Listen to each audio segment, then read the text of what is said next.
tonight. In case you can't see me, I am a Black person with dreadlocks and glasses, and I have a sunset behind me as my background. As Roxy mentioned, in Reverbtions Lab, I will be presenting some of my findings in my readings and research. And I invite you all to take notes, write your own responses, think of new questions that come up for you during my presentation. And then at the end of the presentation, I invite you to share some of your ideas and thoughts, questions in the chat, or you can unmute yourself and share as well. So I'm going to share my screen and we can get started.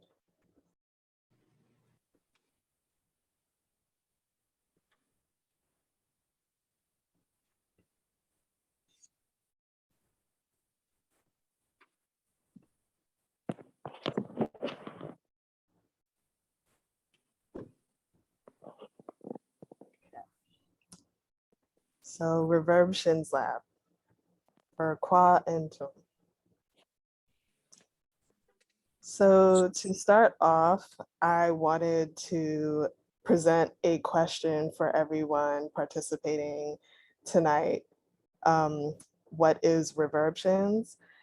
I have my own definition that I will share afterwards, but I want to give you all a couple of minutes to define it for yourself, because I want to emphasize the importance in perception when it comes to scientific ideas, observations, and creation in general, how our own personal embodiment affects those kind of creations or knowledge building.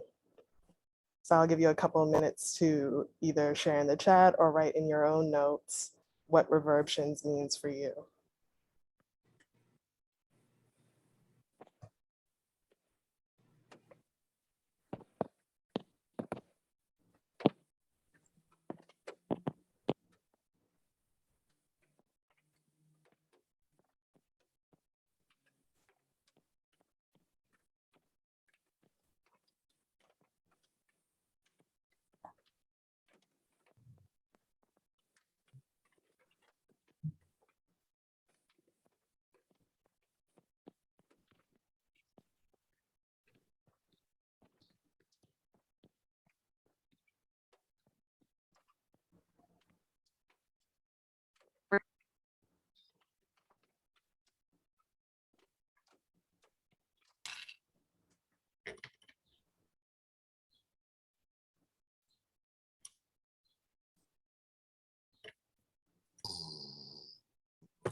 Hello to anyone just joining. I'm inviting you all to share your own personal definition of what reverbtions means for you.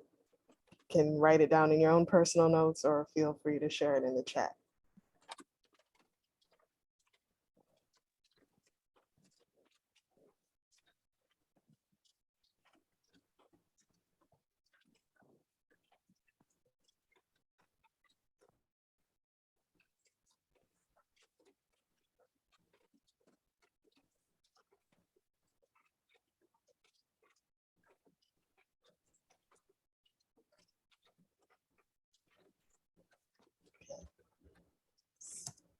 So hopefully you were able to come up with a few meanings for yourself, and we can share that towards the end of this lab session.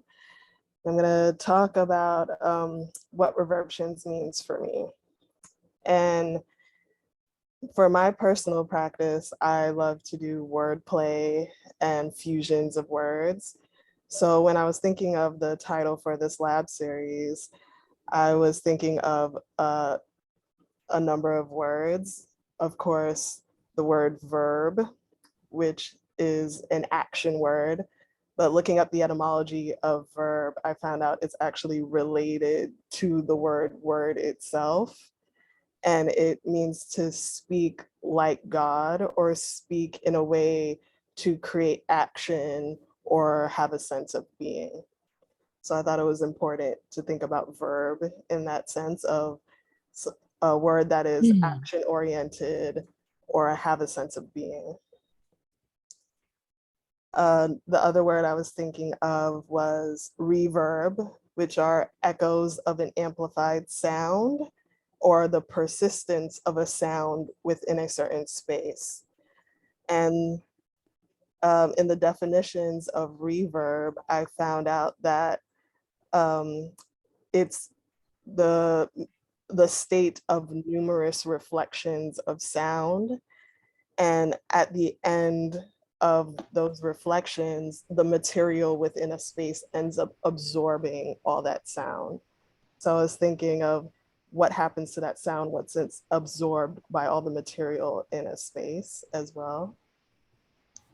I was thinking of the word revere, which is about showing respect, but is also has to do with deep reflection, as well as deep perception or looking back at something. And then of course, I was thinking of the word versioning, which has to do with transformations and taking in Caribbean culture, it's about taking a foundational sound like a rhythm or a melody and creating a new work with that rhythm or melody.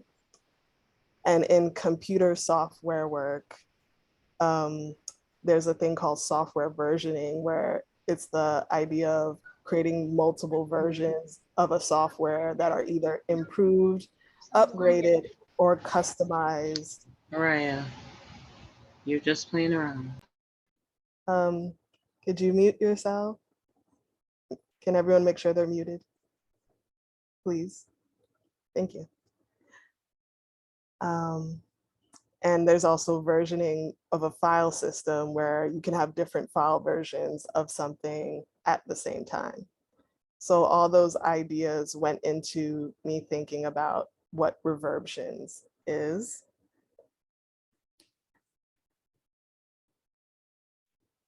So I also wanted to mention a few thinkers whose works I've come across since coming up with the title for Reverbtions Lab, who I feel like their work resonates with a lot of my ideas as well. So one person I want to mention is, oh, first I want to give my own definition.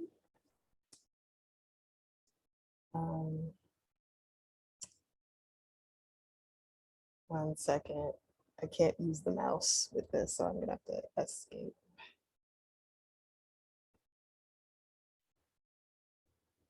So for my definition, I kind of created a poetic definition for myself.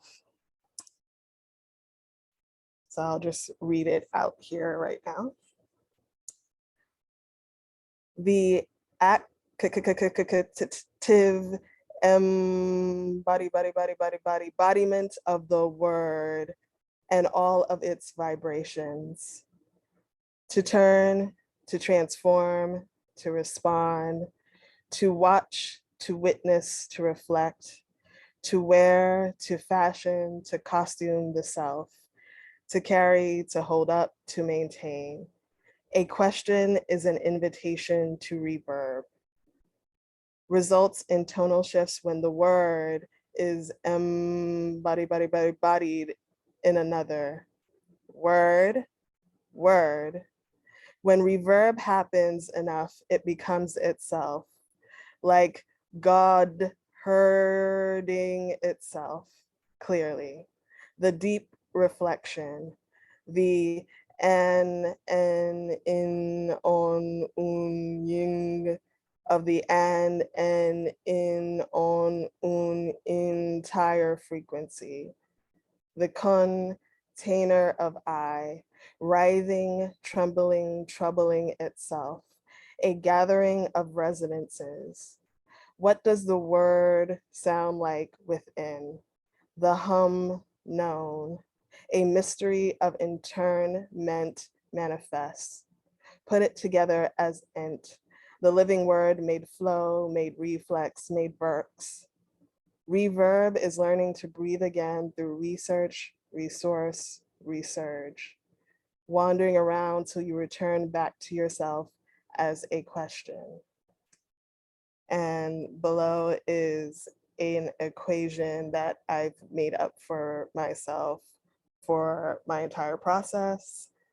It's E equals ent times ER squared. Recording in progress. And I will let you all try and figure out what that equation means for yourself. So as I mentioned, a few thinkers whose work I feel resonates with the work I'm currently doing is Catherine McKittrick, who's the author of Dear Science. And her quote, "Reading anti-colonially is deciphering practice. Positioned as open questioning, method, and methodology are unhinged from the stasis of the noun and thrown to the less predictable work of the verb."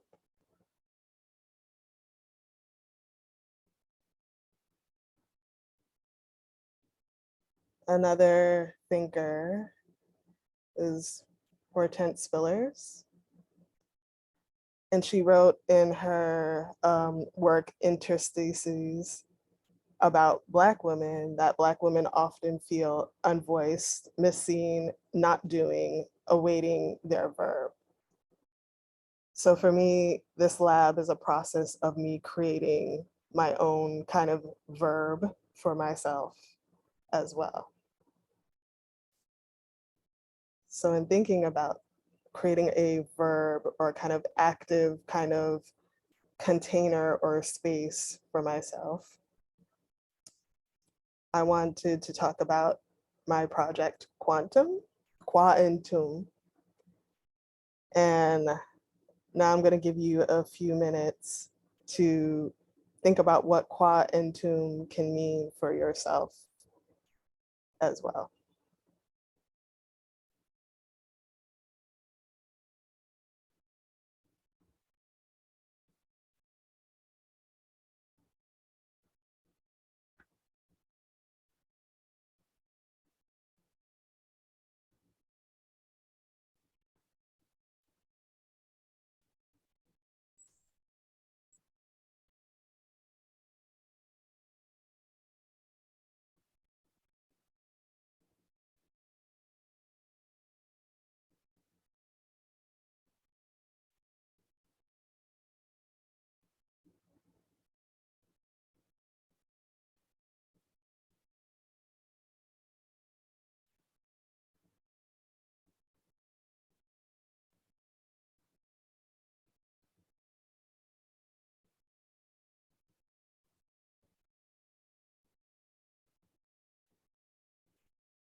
Okay.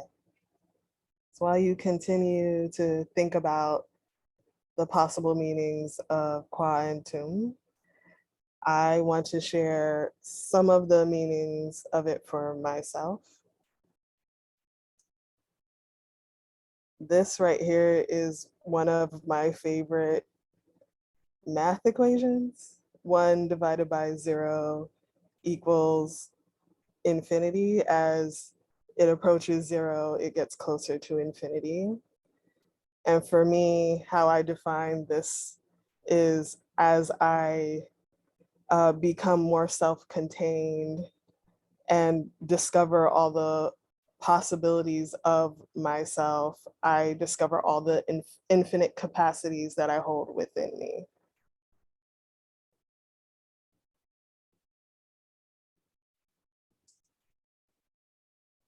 Another person whose work resonated with me in thinking about my project KwaNTum was Kendra Kruger, The Wild Truth, Casting Spells with Entropy and Laser.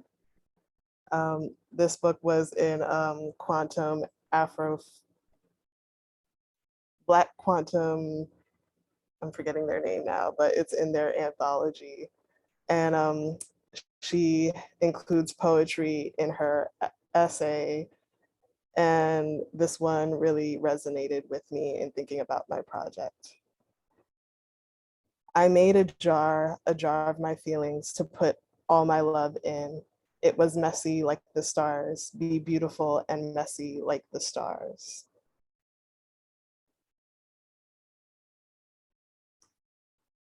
And then yesterday I came across this video from Khadija Mbowe, who wrote a kind of stream of consciousness poem to begin their video on nihilism, absurdity, and hope. And I thought that the poem, although it was random and wasn't done with a set intention, it still felt like it related to the work that I'm currently doing. The circle turns and expands my mind. Soft lenses push out, then back in again. I'm alone, shifting in the darkness. The prayer is but a whisper, softer and softer still. Listen and be consumed forever in the soundless black abyss.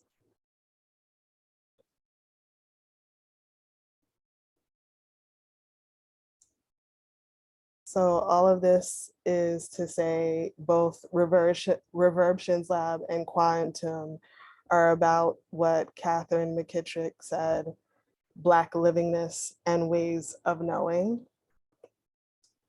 McKittrick talked about in her book, Dear Science, how so much of our current culture focuses heavily on Blackness as death and dealing with Black people as kind of specters or just only about death, and not seeing our liveliness and seeing our ways of knowing and how it is part of how we can perceive and think about the life and the world around us. And so in stepping into thinking about more of Black livingness and ways of knowing, I wanted to start today's lab about dark universal connectivity with thinking about Lewis Latimer himself and his work with the carbon filament.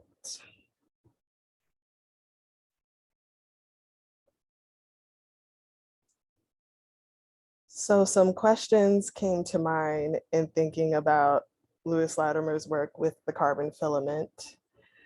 What if we chose to see Latimer's filament as a representation of Black collective genius? That the true source of enlightenment is in its entanglement with the Black body of the filament. How does Latimer's history as the son of a fugitive enslaved Black man play into his work with the filament? And I've included some pictures with these questions. The top here, we have a fugitive slave advertisement for Latimer's mother and father, Rebecca and George Latimer. And I wanted to include the advertisement because I want this lab to consider ways of seeing, and when we think about ways of knowing. how perceptions affect how someone is seen.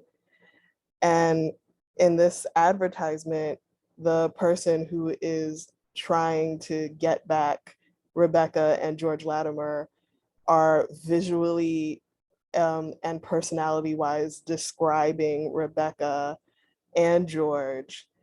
And they're not describing them for them for Rebecca and George's sake. They're describing them for their own agenda and their own use of slave labor, right? And how what is the purpose of seeing for this person who's created this advertisement? And right next to it is the Latimer Journal and North Star, which was created at the time of George Latimer's court case. And thinking about the creation of this publication as a way for those who are gazed upon and captured within a gaze to instead see themselves and capture their own vision of themselves. So in thinking about ways of seeing, when it comes to the fugitive slave advertisement here, as well as the Latimer Journal and abolition publications of that time, I wondered how that kind of environment affected Lewis Latimer's thinking about himself, as well as his own inventions. And this quote from Latimer, I think, highlights a lot of his own thinking. Like the light of the sun, it beautifies all things on which it shines, and is no less welcome in the palace than in the humblest home. So for him, light and recreating light for inner spaces wasn't about profit, it wasn't about power or domination, it was an expansive sense of thinking about seeing and light, that everyone should have access to it.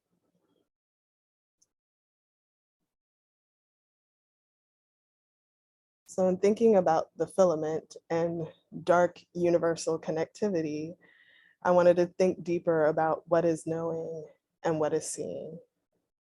And as I mentioned before, etymology is part of my process. So when I looked up the root of filament, I got the word gui, which sounds very similar to the beginning of KwaNTum.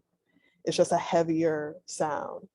So in thinking about gui, I was thinking kwa, which is also the root of the word for question, that a filament could be seen as the gravity of all the questions connecting together. And that becomes a form of knowledge and seeing. And another word that connects to to filament is the word file, which is placing papers in consecutive order for future reference. And so I was thinking, what is meant by consecutive order, especially when we think in westernized societies that ordering is often seen in a kind of linear sense of one thing follows the other in a kind of straight line. But I was wondering, how can we think of ordering in a different sense, ordering outside of a westernized sense of linear time, but instead thinking of it in terms of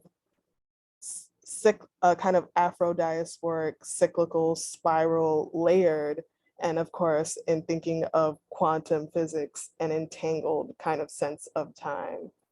So when we think of future reference, the future isn't thought of in a linear sense, but the future can be layered with the past and present as well. And in thinking about ordering, I was also thinking about how does that also affect how we can think differently about relating to one another and relating to how we see differently.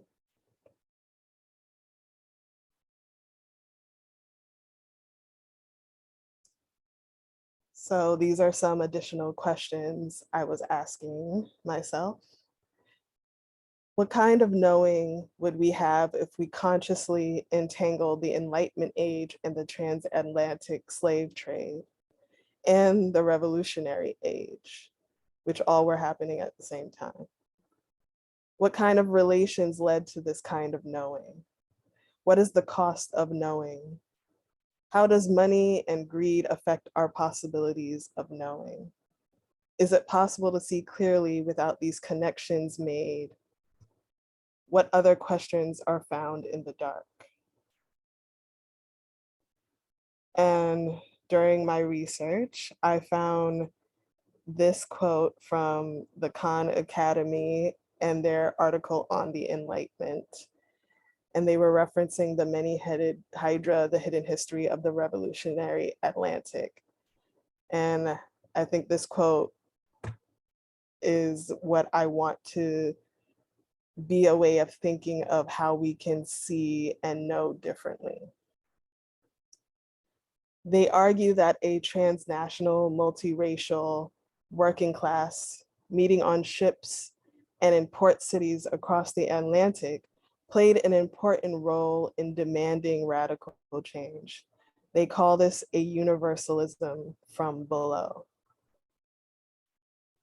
And I wanted to include this quote because oftentimes when we think of science and knowing, we often think of it from a very upper class kind of accessibility of knowledge. And I want to change how we see science to think of it as a kind of working class way of experiencing the world, that the people who are the avant-garde in a sense of knowledge acquisition are usually the people who are the outcasts of society, the ones who have less to lose in a sense. And so they are much more able to experiment with things that other classes of people can't do in the same way. So the description of that book also stood out to me as well. Long before the American Revolution and the Declaration of the Rights of Man, which was happening at the same time as the Enlightenment age, a motley crew of sailors, slaves, pirates, laborers, market women, and indentured servants had ideas about freedom and equality that would forever change history. The many-headed Hydra recounts their stories in a sweeping history of the role of the dispossessed in the making of the modern world. And I believe that that also influenced how we think about science and ways of knowing as well.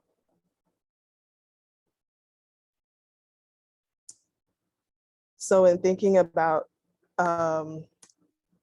people who are considered outcasts of a certain society, I thought more about the idea of fugitive science, which I will talk more about the book Fugitive Science as well.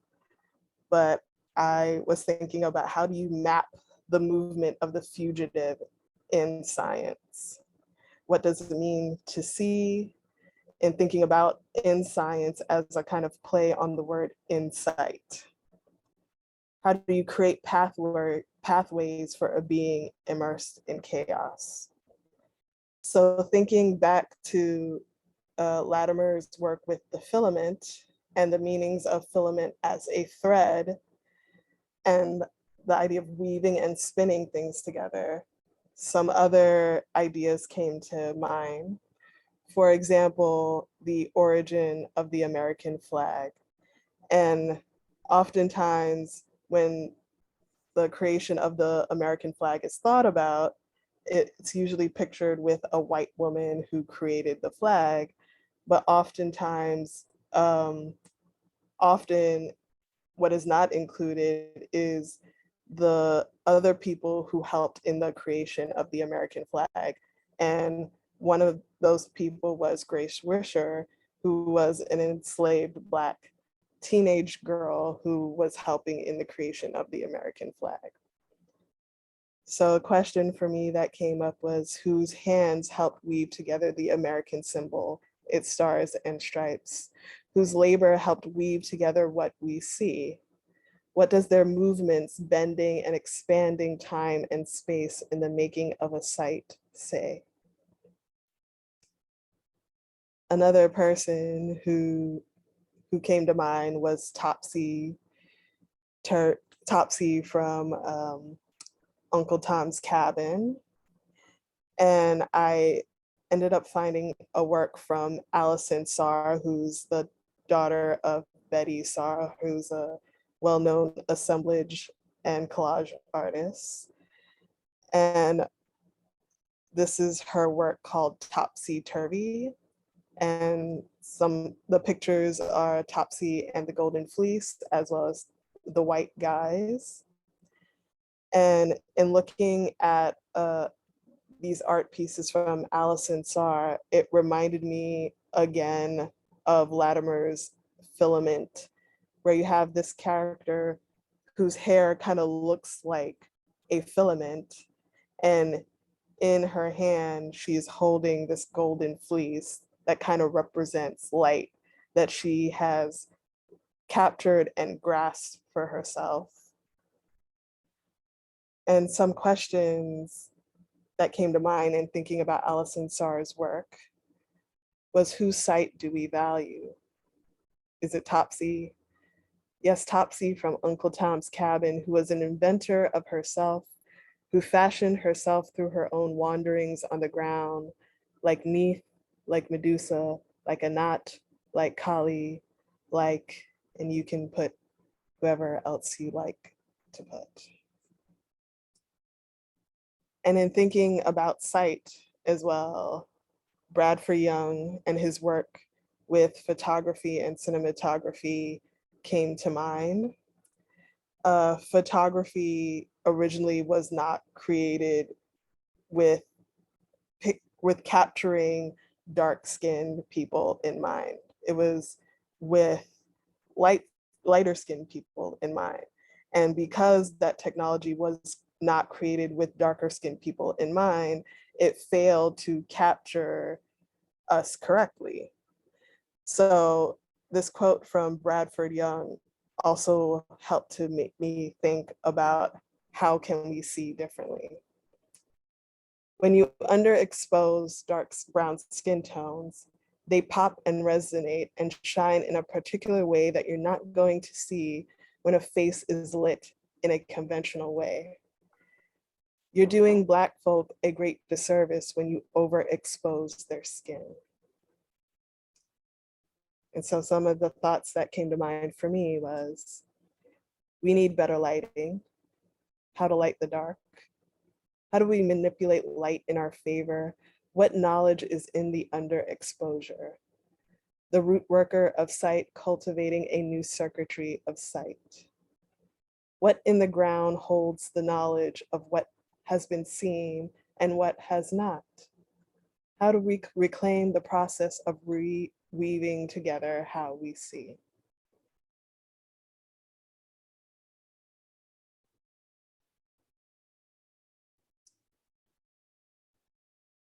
So these are a few optical illusions that I wanted to share.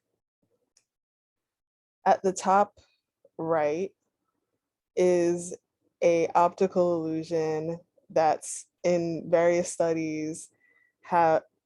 Scientists have said that people who are immersed in westernized thinking often get this optical illusion wrong, while people who are not in westernized cultures often get it correct. And I thought that was interesting as to why westernized thinkers often get this illusion wrong. And for me, I was thinking that because the focus, and I think there has been some articles that have stated that as well, that the focus ends up being on the endpoints of the line instead of the actual line and connection themselves. because the illusion is that you think that the upper line is longer than the lower line, but the lines are actually the same length. And if you focus on the endpoints, the points that are not, don't seem connected to each other, you will think that the lines are different lengths. But if you focus on the connection between the 2 points, you'll see that the lines are the same length. And I think that's a way of thinking about the differences between Westernized thinking and non-Westernized thinking. That Westernized thinking is often individualistic versus non-Westernized thinking, which looks more at connection and connective points. So in thinking about that, I wanted to include 2 other illusions that to me play on the idea of how our brains try to make connections. In the one on the left, you'll see that it is a kind of spiraling, oscillating black and white pattern. And when your brain looks at this optical illusion, it immediately sees the image as kind of vibrating. And how does that kind of spiraling, entangled kind of shape and oscillating back and forth kind of shape create the sense of movement and connection and vibration? And then the optical illusion at the bottom is what looks like a black hole. And if you keep looking at it, the black hole looks like it's expanding after a while, that it's starting to warp the space around it. And so in thinking about that, I was thinking about how does that relate to sight? When we think about our own eyes having pupils that look like black holes themselves, how when we look at something that it warps and changes the space around it.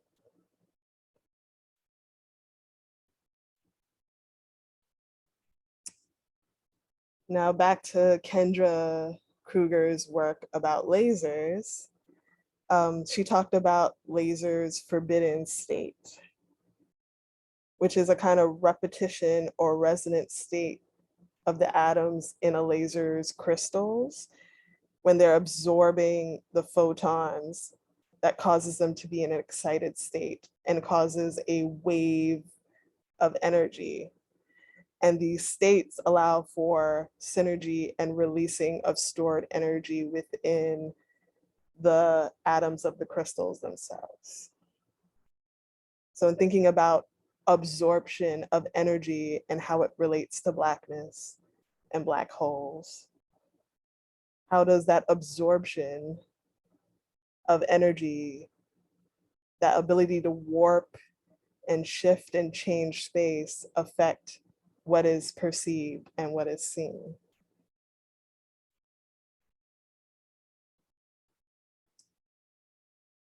So my question was, what does optical illusions, the mind, black holes, entanglement, and diaspora say in relation to each other? So in thinking about the gaze, oftentimes we hear the phrase, the white gaze, but I wanted to expand that to the white, cis, hetero, patriarchal, rich, Christian, Western gaze. In other words, the dominant privileged gaze that we currently are under, and how I want to create a new way of seeing, which is multi-consciousness. And in thinking about the paradox of visibility, that to be seen doesn't actually mean one is seen as they are. That just because you are looking at something does not mean you are perceiving it in the correct way. And I'm quoting in thinking about black holes, I'm quoting Evelyn Hammond's Black Holes and the Geometry of Black Female Sexuality. An appeal to the visual is not uncomplicated or innocent. As theorists, we have to ask how vision is structured, and following that, we have to explore how difference is established, how it operates, how and in what ways it constitutes subjects who see and speak in the world. This we must apply to ways in which Black women are seen and not seen by the dominant society, and to how they see themselves in a different landscape. But in overturning the politics of silence, the goal cannot be merely to be seen. Visibility in of itself does not erase a history of silence, nor does it challenge the structure of power and domination, symbolic and material, that determines what can and cannot be seen. The goal should be to develop a politics of articulation. This politics would build on the interrogation of what makes it possible for Black women to speak and act. And so in thinking about Hammond's quote, I thought about the particle wave theory and how particle observation has more to do with the objectivity idea in science, where the illusion of objectivity ends up with you seeing something in a particular way and not considering your own perceptions of how something is seen or perceived, versus a wave, which I think of as multi-consciousness, that there are many possibilities on how something can be seen, including how you see yourself.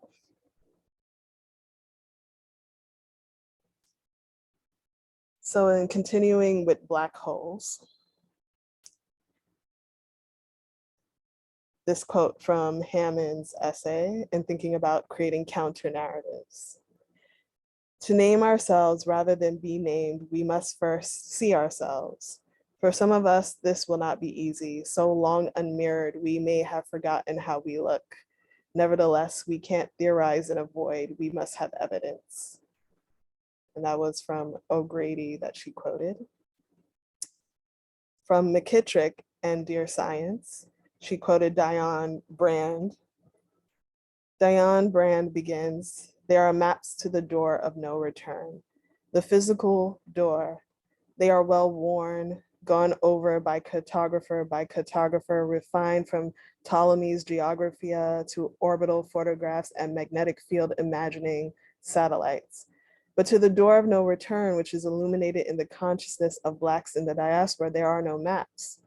She begins with Black consciousness, knowledge, mindfulness, notice, awareness, knowledge, diasporic literacy, thought, cognition, insight, knowing, illuminated.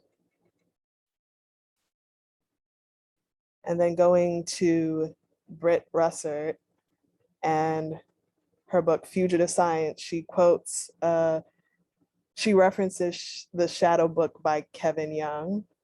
And I wanted to say the quote from one of his articles about the idea of the shadow archive. As readers eager for such shadow books, we search among the fragments of a life unlived, the secret book found just behind all the others, its meaning never to be fully revealed. The last shadow book is the loss. These shadow books are at once the rarest and most common, written and now gone. So in looking at these quotes, I wanted to think about how changing of perception of how we view Black holes could help us see Black holes differently, as not a void space, but instead a space that is a field of unrecognized or underground connections.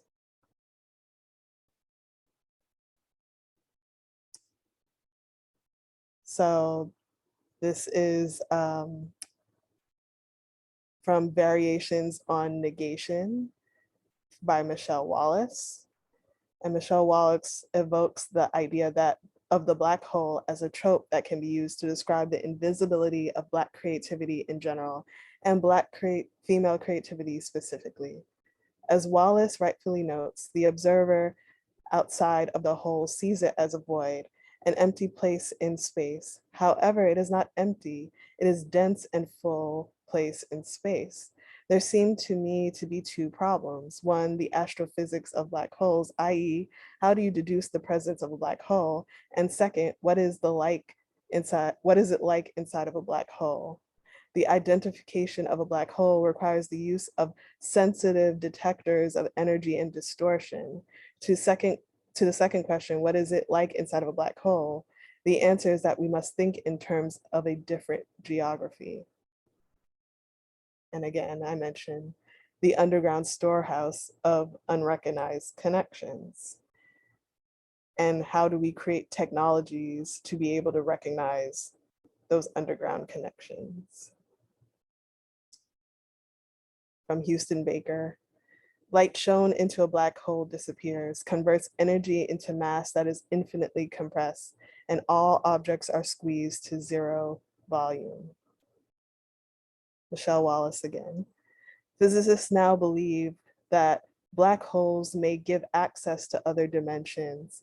An object or energy enters the black hole, is infinitely compressed to zero volume, as Baker reported, then it passes through to another dimension, whereupon the object or energy reassumes volume, mass, form, direction, velocity, all the properties of visibility and concreteness, but another, perhaps unimaginable dimension.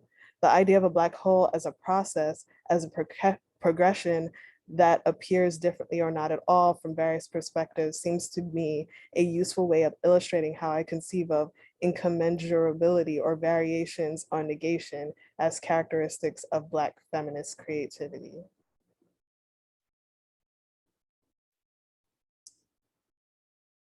So questions I have for myself again. How can we see black holes differently? Are black holes the architects of the universe? Is dark matter the filament that structures the observable universe, including our bodies? Is what we observe inside a black hole the way a picture is captured in a camera or our sight is captured within the darkness of the mind? Is our presence, is the text related to the primordial black holes, concentrated mass that produces microscopic black holes, openings to other possibilities, spinning energies around it, warping space and time, deprogramming and reprogramming the universe? Are there different types of black holes present that Western instruments cannot observe? How do we create an ergosphere? A moving workspace, frame dragging, warping time and space with its mass.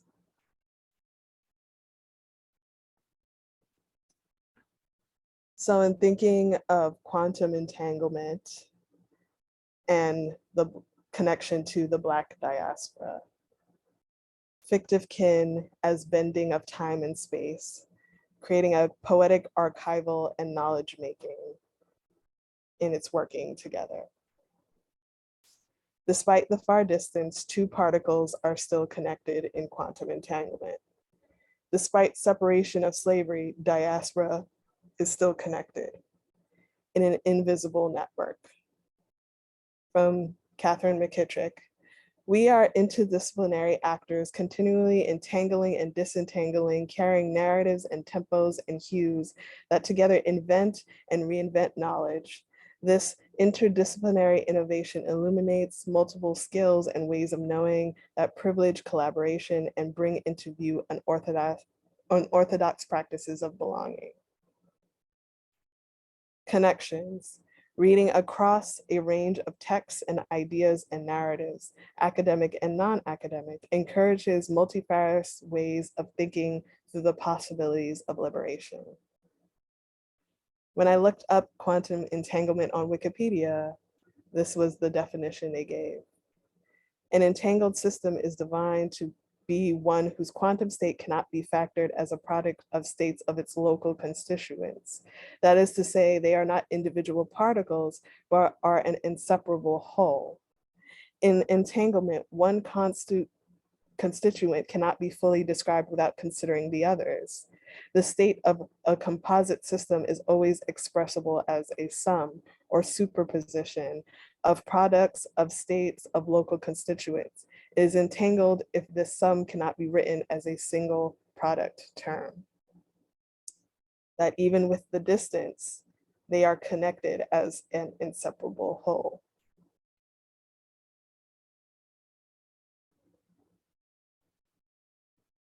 So in thinking further about diaspora, I wanted to think about how can we see diaspora as a kind of speculative kinship, which Britt Russert mentions in Fugitive Science, and how we can create our own kind of optical technologies or counter archives for, and how we can rethink how we can see. So in this Britt Russert quote, without the same access to the technologies of image production as writers for commercial publications, African-American writers answered this racist archive with an alternative one that made use of ekphrasis, not emphasis, the dramatic description of visual objects in text. Emerging visual technologies, including the camera, the microscope, and the telescope, further inspired new ways of visualizing the radicalized, racialized body through ekphrasis. I follow Jasmine Nicole Cobb's helpful notion of Black visuality, which includes a broad array of visual practices and representations from everyday encounters on the street to the act of sitting for a daguerreotype. Black visuality emerges out of a complicated interplay between subjectivity, social context, and cultural representations as circumscribed by the trauma of slavery. It also recognizes the dynamics of opacity and invisibility that structures the visual archive of slavery and against which African Americans, especially Black women, attempted to picture freedom before the legal end of slavery. And this quote reminds me of the optical illusion I showed earlier of the interplay between the Black and the white, and it's spiraling to create this kind of vibration, living kind of image. So the questions I had was, how can we think of kinship differently through image and imagination? How do you relate to what is being seen? How do you relate to what is not seen? What technology would you need to see the image in a way to help you relate better to what is seen and not seen? In terms of dynamics, which is mentioned in the page in Fugitive Science, what is magnified and what is reduced in size? What are you paying attention to and what are you not?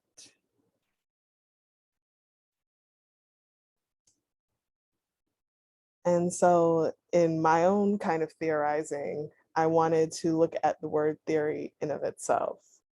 So in thinking about the theory of relativity, I also wanted to say that theory is relative. If you look up the root of the word theory, you get the meanings of view and perception. So again, I ask, what is seeing, what is knowing? The observer's relationship to an object. What do you see through your gaze? How do you see through your gaze? Is the heaviness of your gaze warping time and space? What if the relation of one's view shifted? The source of light is the endarkenment, the dark room that develops many images.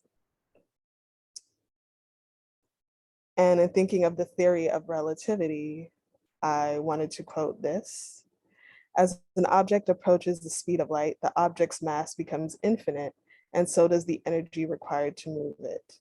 Einstein concluded that simultaneity is not absolute, or in other words, that simultaneous events are seen by one observer could occur at a different time from the perspective of another.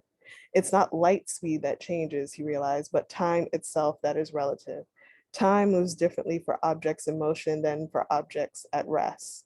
Meanwhile, the speed of light as observed by anyone anywhere in the universe, moving or not moving, is always the same. And this goes back to Lewis Latimer's quote about light being expansive and a kind of equalizer everywhere. And it's that who is receiving that light that changes how things are seen. And in thinking about that, I thought about Eshu, who is the Yoruba trickster god, and his multicolored hat story.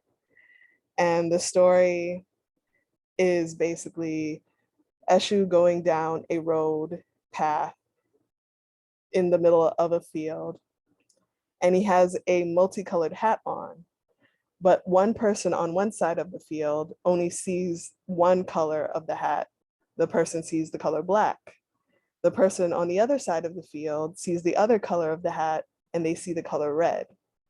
And instead of asking each other what color do they see, each person both assumed that the way they saw the hat, one seeing black, one seeing red, was the absolute way to see the hat.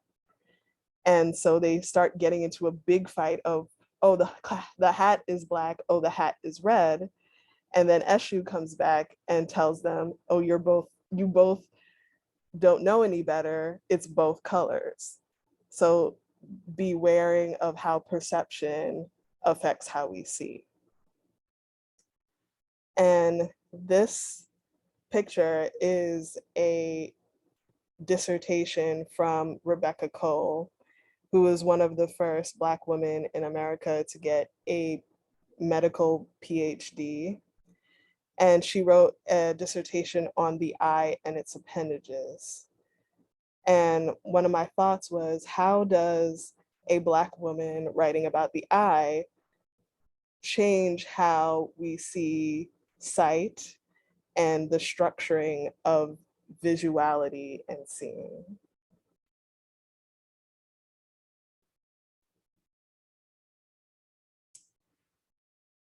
Now, I want to mention one of my favorite musicians, Louis Armstrong, and we'll talk more about him in the next lab session. But as I'm reading his biography, one of the quotes from his autobiography, he said, "Ever since I was a small kid, I have always been a great observer." And I questioned what he meant by that. What does he mean? What does it mean to be a great observer? And as I'm reading his autobiography, a lot of his observation came from his sense of feeling connected to other people. And because he always felt connected to other people and his awareness of other people and who they are and accepting of them as they are, it allowed him to be able to observe the world in a certain way. So I asked, what does it mean to be an observer? And for me, observation is about relationships, encounters, engagement. It is about interconnection, deep listening instead of an objective outlook or objectivity that is often mentioned. If you look at the root of observation, it means protecting, serving, caring for what is around you in every direction. And I mentioned McKittrick's here, wonder is study, curiosity is attentive.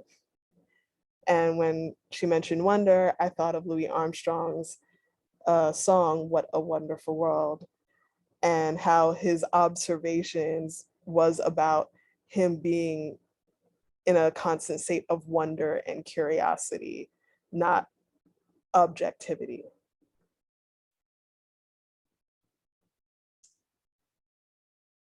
So in thinking about optical technologies, I wanted to bring up the optical clock, which is one of the latest technologies that exists right now in how we tell time. And it tells time through the frequency changes of atoms. And so I thought, since that is one version of an optical clock, what could other potentials of an optical clock be? The changing technologies of visually recording time or energies that is spaced out. What would measuring energy on an atomic level or measuring time or energy spaced out be for this project on a KwaNTum level?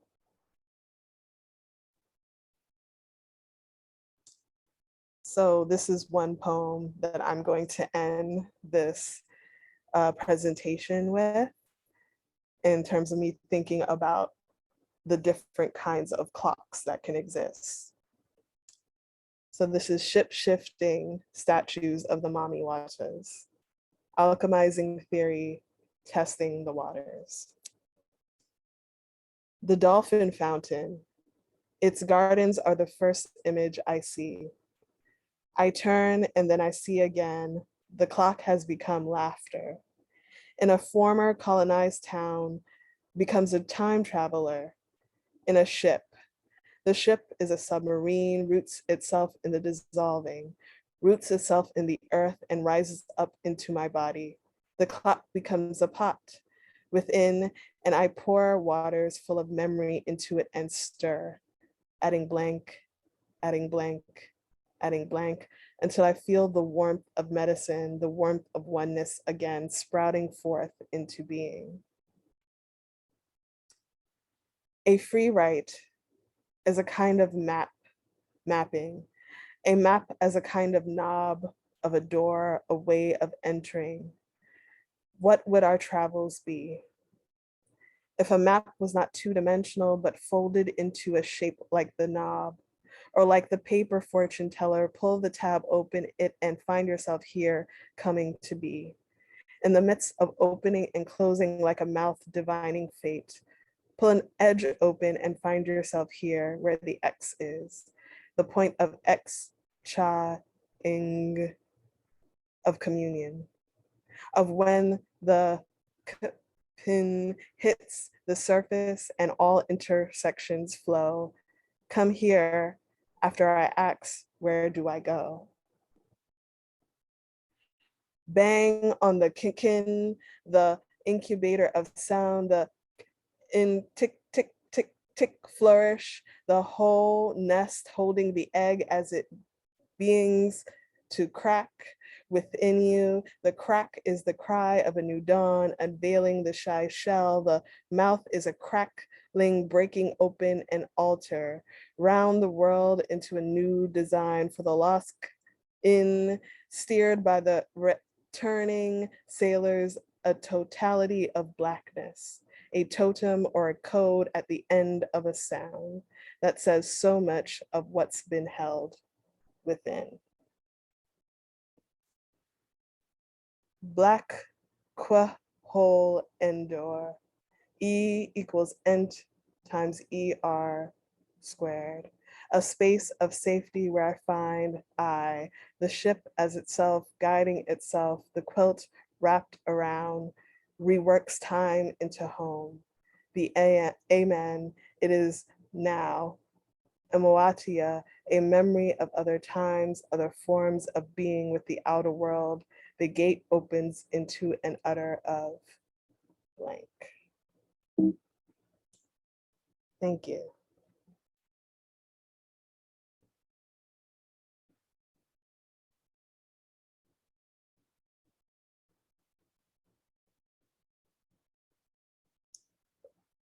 So feel free to unmute yourselves and share some reflections or thoughts or questions that you have. And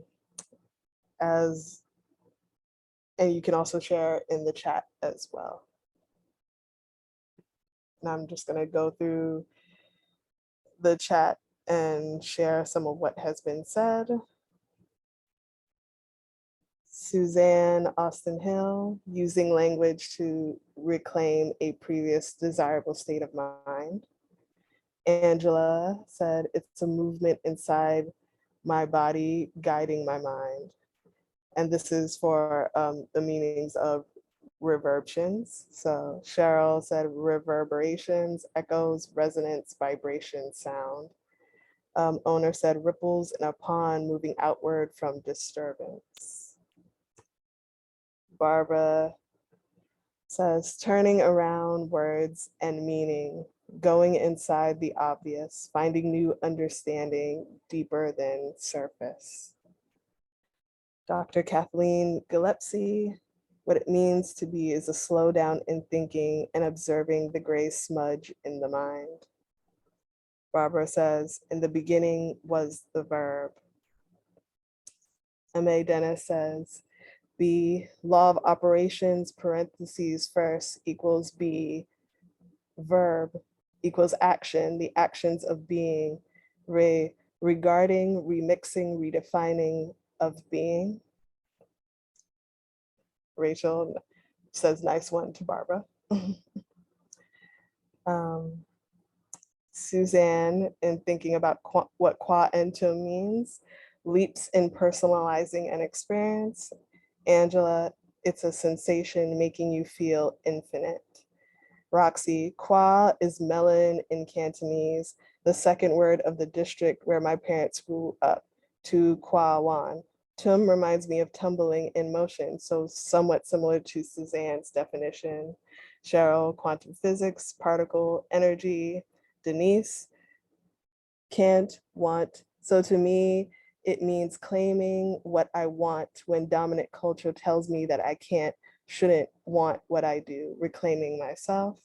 Barbara, well, this is a lecture presentation, but of course you get to write while you're listening to the lecture.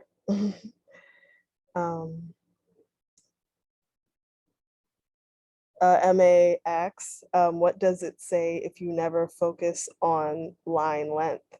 I saw a Y and an arrow. Never compared line length. Maybe an experiment they ask if you think lines are same or different. That's a good point, that about seeing the illusion differently, that if you don't focus on the length, if you focus other aspects, that's an interesting question.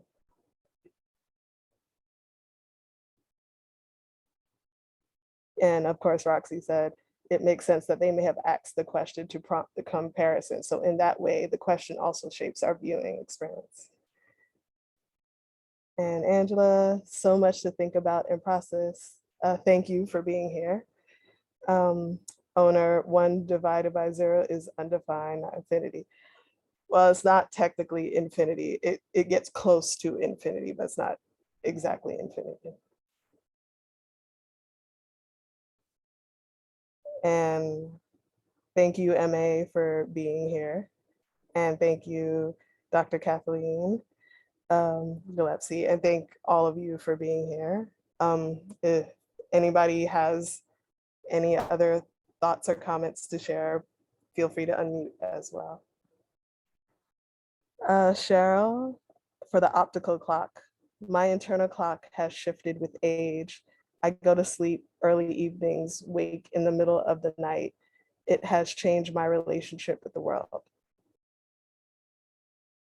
And that also reminds me of the difference between Chronos and Kairos time. Chronos is a more kind of trying to sync everyone up to a specific kind of time, versus Kairos is a more kind of synergy, synchronicities, your own kind of personal feeling of time.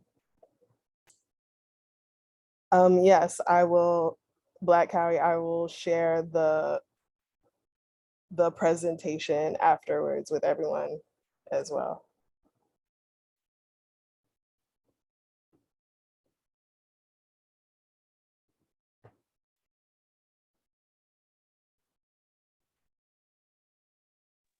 Thank you. You're welcome. And so if there are no other final comments, thoughts, questions, what I invite you to do is to continue, when I share as well the presentation, as well to continue to think about these ideas and questions for yourself and use it as a prompt for your own kind of experimentation and creative work. And if I see you next time for the next lab session, feel free to share what you've been working on as well. I want it to also be kind of open mic session. as well for people to share their own kind of processes and work. So thank you all again for joining me tonight. Thank you, Sherese. It was a wonderful workshop. Thanks, Sherese. It was very interesting, quite intense and deep.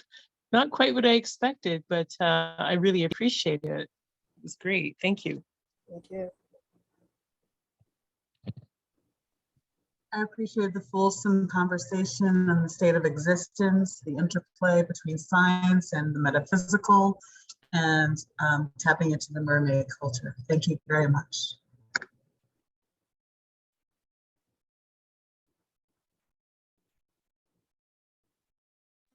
I just want to commend you just for just listening to you talk. You can tell the amount of hours and research and stuff that you put into this. Like, you know, you didn't just go on Wikipedia and, you know, copy and paste stuff. So I appreciate the amount of energy that you put into this. It's great. Thank you, Emma.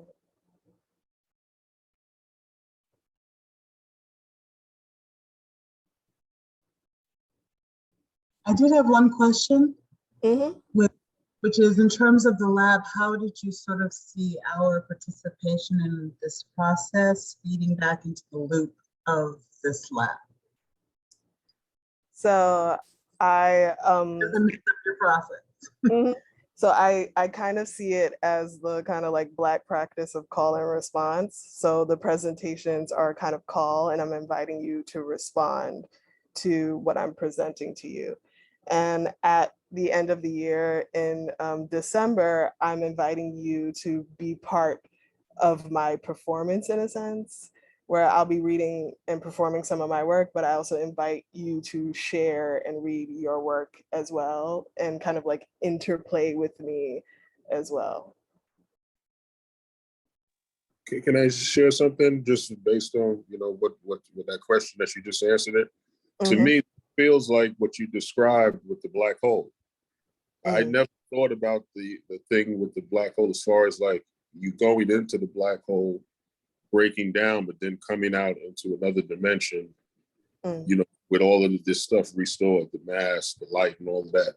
So this workshop, this first one, actually kind of feels almost like a black hole process. Like we just went into the black hole, and all of these different things that you presented to us, like, you know, it's breaking us down in different ways. It's breaking down.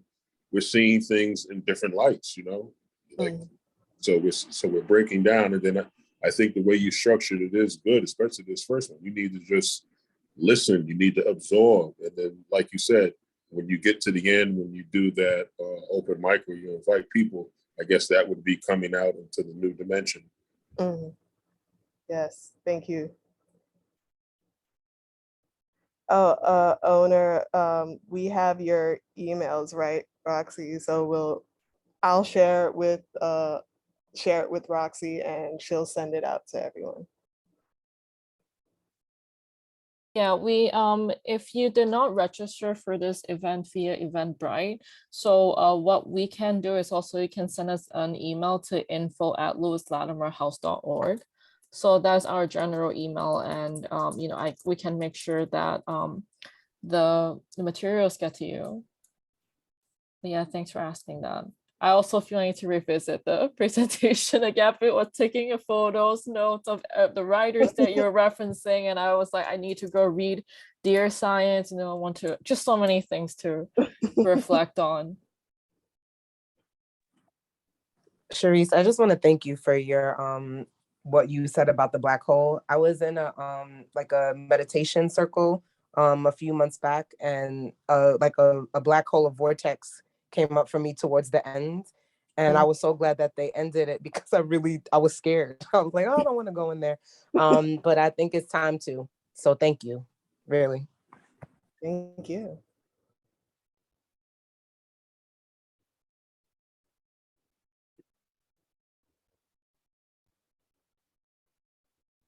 Yeah.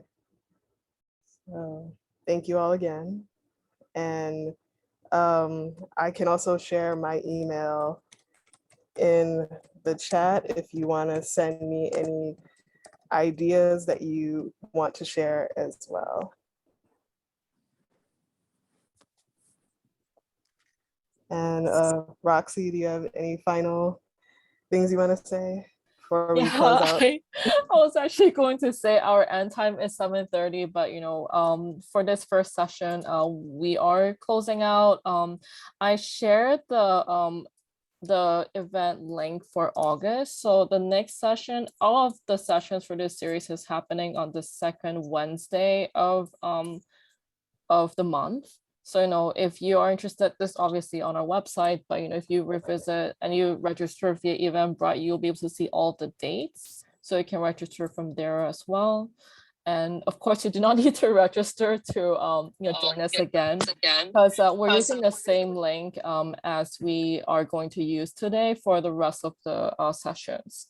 But on the website, like what I just shared with you all in the chat, you can see the description for the next session. So I think that may be just something if you wanted to learn more about what we're going to be approaching for each month. But that's it. Thank you all so much.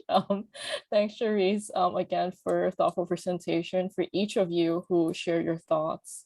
I think we all collectively have a lot to process after this, but I think they are good things. Yeah. Okay, and with that, I'm going to close us all out. Thank you all so much and have a great night. Good night, everyone. Thank you. Bye. Have a good night, everyone.